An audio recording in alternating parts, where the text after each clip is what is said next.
Hello and welcome back to episode 2 of Contentious, the B2B Content Marketing Podcast from the team here at Radix. Katie, hi again. Very, very good to see you. And I just want to highlight we've made it to a very important milestone of episode 2, which I believe is a much bigger milestone in podcasting than a lot of people realize. Many proof of concept podcasts end at episode 1. So thanks for coming back. Yeah, there's always a fear and a bit of trepidation when you release something new into the world. And a podcast is one of the worst I've experienced in terms of this may crash and burn. But it was a great opportunity to get something out and talk to some people in our community and also just have a nice chat between us about a topic that we don't get to dig in too much. So I'm happy, like you said, that we've made it to 2, and here's hoping we make it to 3. Very, very. That's the pragmatic marketer in you. Very conservative goals. I like it. Got to just take each one as they come. Yeah, really good that you mentioned the sort of community engagement and everything. I'm keen to hear.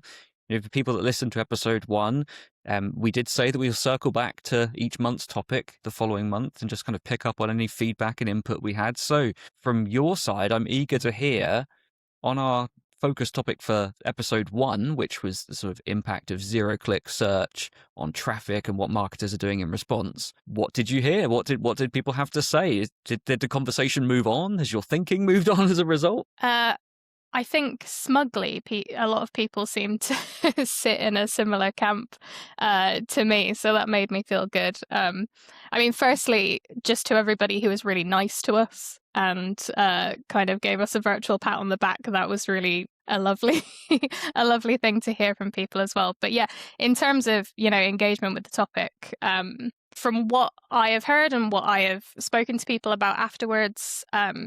A lot of the adjustments people are making to their content, how they push their content out, how they formulate it, it is still very much in that tactical, adjusting small things as you go and seeing what happens stage. If you weren't here for that original conversation, we were talking about how a big strategic shift is quite a commitment to something that's still evolving and that not everybody understands quite yet.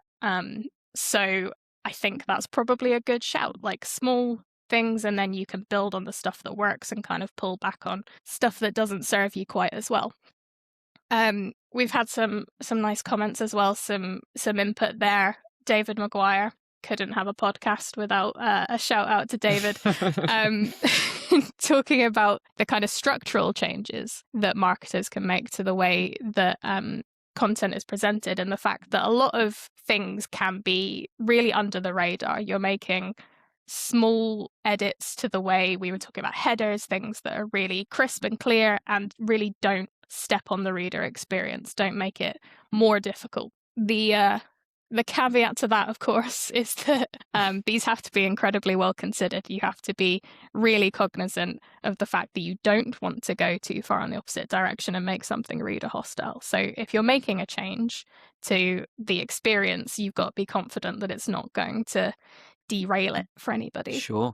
I think that one is a really good shout, and like I said, aligns really nicely with what we were talking about.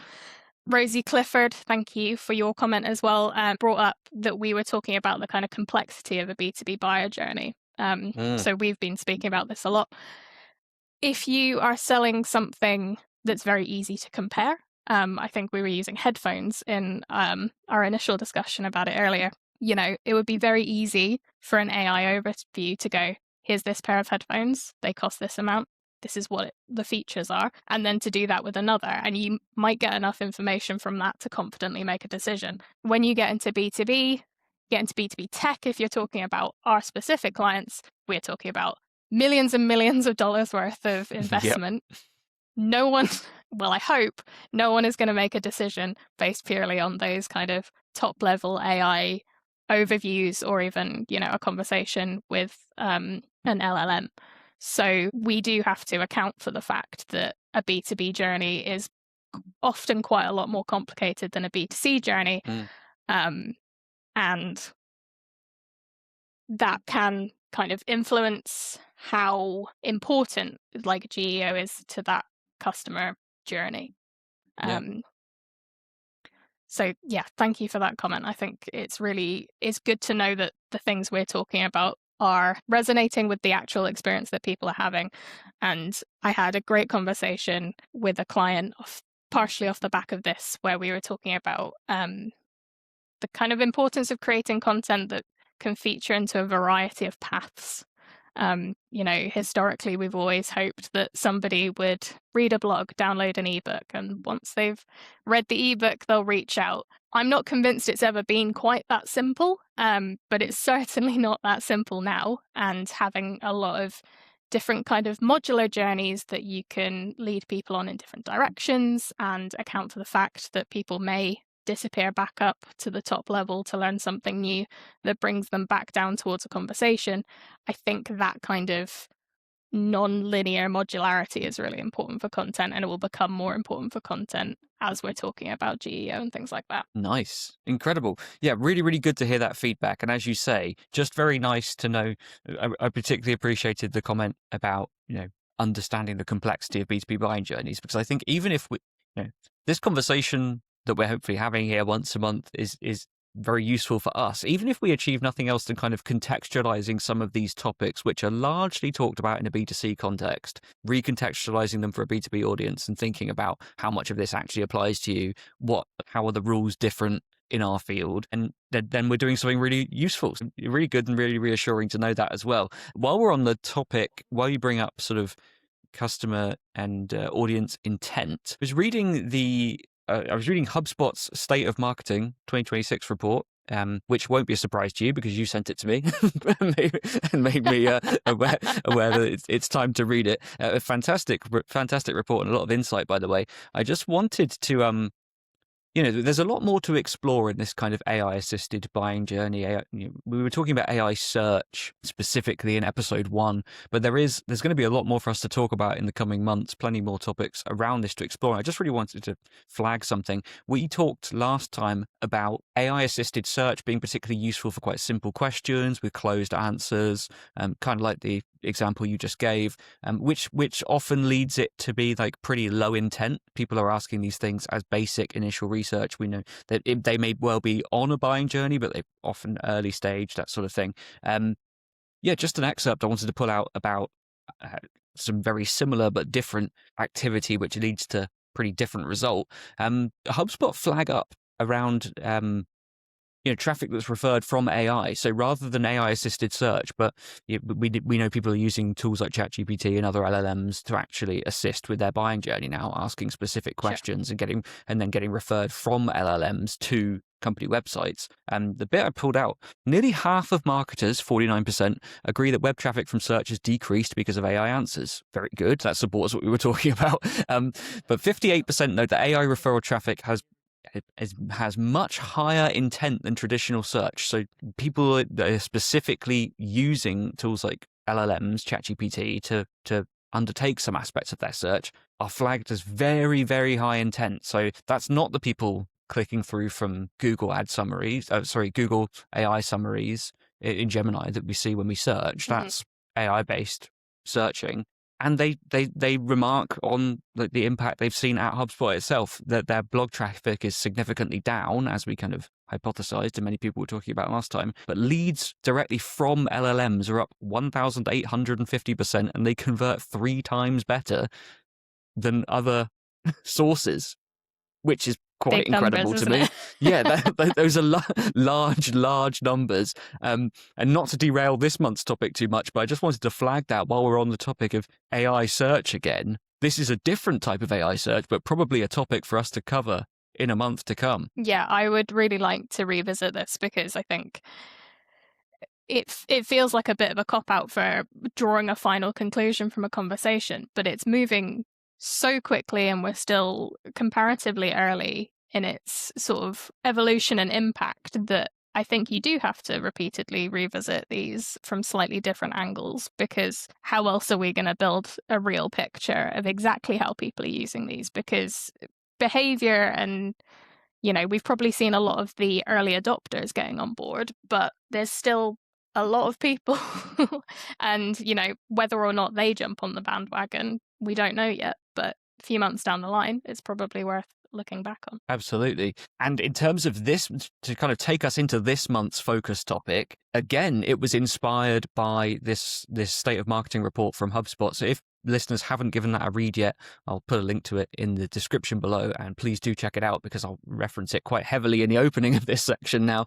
A really interesting point stood out that I thought would be perfect for us to have a little chat about here.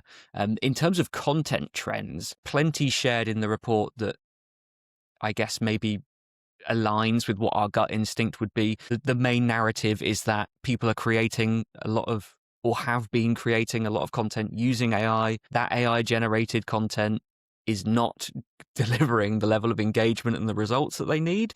Again, I think we would probably pretty much expect that. But the story then is how are marketers moving forward from that? There's a heavy saturation of AI generated content, specifically in formats like, the simpler, well, simple is a relative term, formats like blog posts, I suppose, that sort of written content, text-based primarily, that is quite routine for people to create, tends to be a bit shorter form and sort of tell a short, discrete story. Now that there's so much of that at a pretty low standard, not generating the results that people need, where do marketers go from there? And the inspiration behind the question I want to pose to you is just, there's a quote in the report from Kieran Flanagan, the SVP of marketing at HubSpot.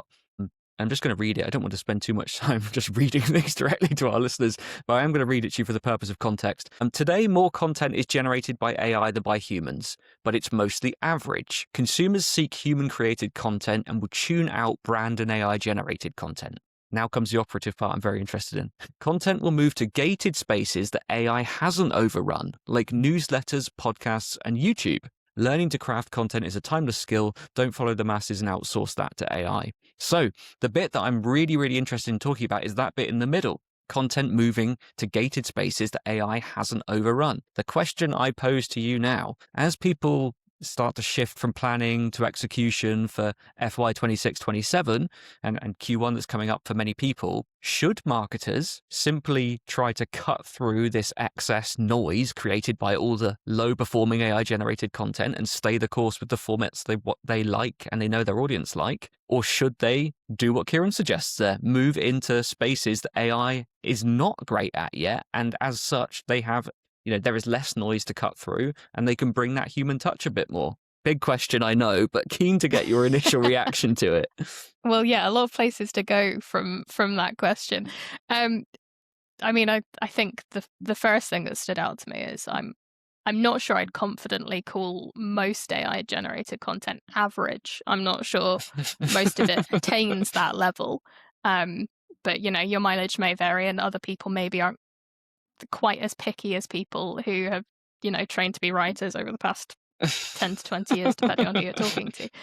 I think the idea of moving into gated spaces is so interesting because we've spent probably a lot of the last few years trying to pull people away from gating content in an effort to kind of offer value to people. Because to me, I don't necessarily mind giving up data if I have kind of got my money's worth, sure. I guess.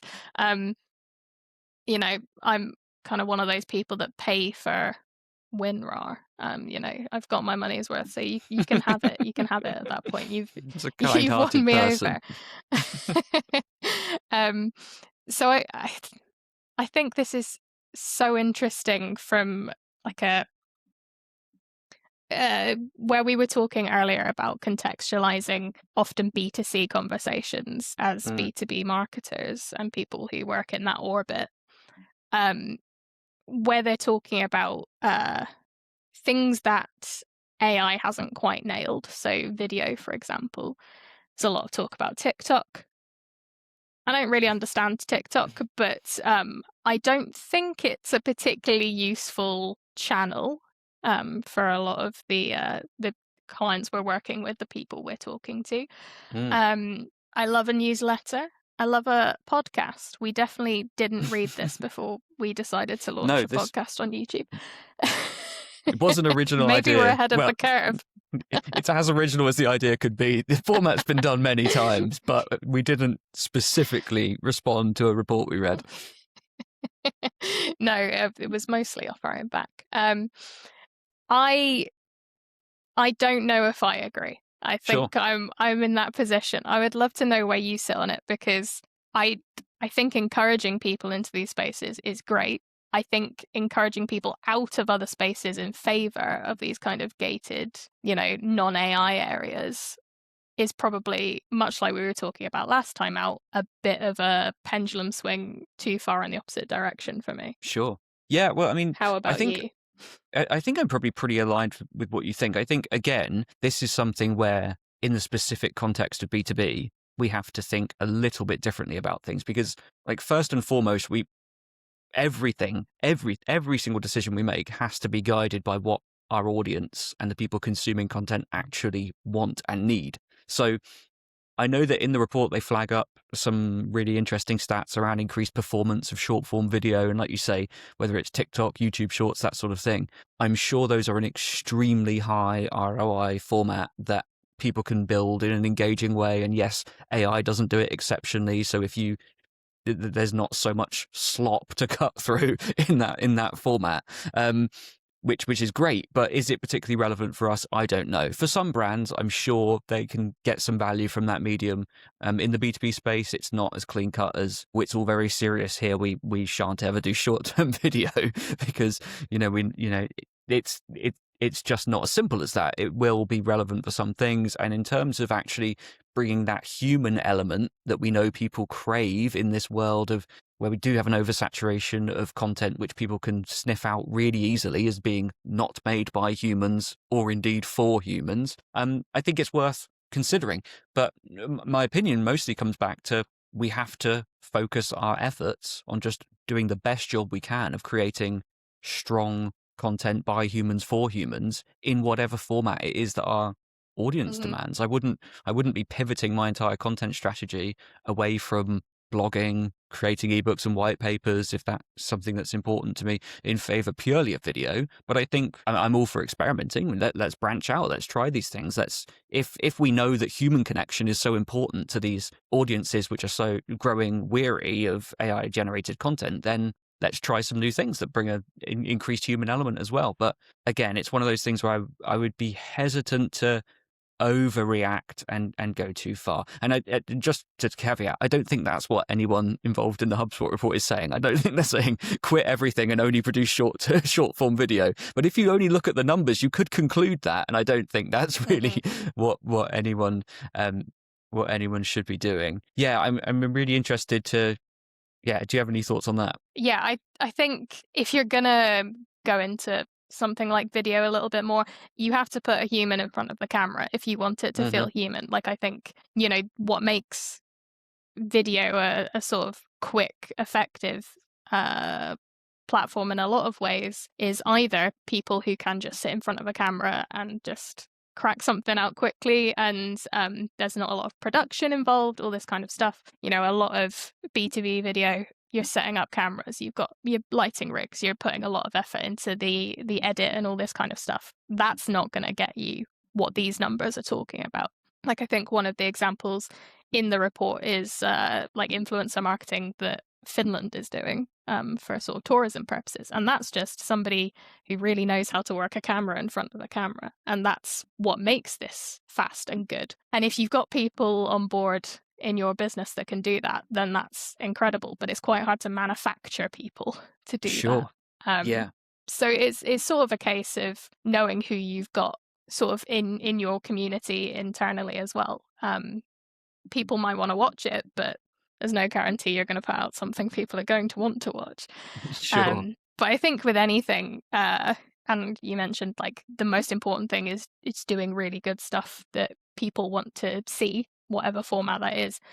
And I am a big believer in just having the best format for an idea, regardless of what that ends up being, even if you end up making something quite left field.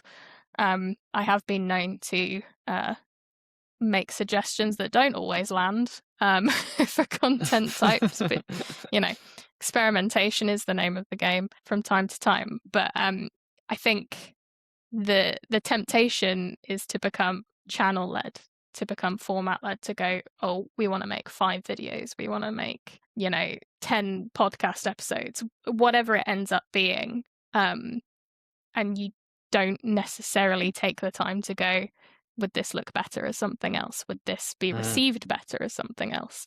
And I think that's kind of the danger with following too closely what the industry is doing in terms of engagement. Like, the main thing is putting out something that your people are going to engage in, your target audience. And I know that's a bit of a cop-out to say. I wish we could all just follow the industry trends and it would work beautifully for all of us. But having a real critical sit down in front of an idea and making sure you have a compelling argument for why it is in the format it is. And this goes for things like blogs as well. Like a blog is an easy thing to create. Like you said, like they're often quite formulaic and sort of straightforward. And that's why AI is kind of eating a bit of the industry there. Sometimes just because it's easy doesn't mean it's the best place to put your idea and to make it work. Sometimes you do want to get a checklist in there. As I have probably said to every client, they're probably sick of me suggesting checklists. I love a practical element. But this is, what you lose by thinking too much about the constraints of a channel.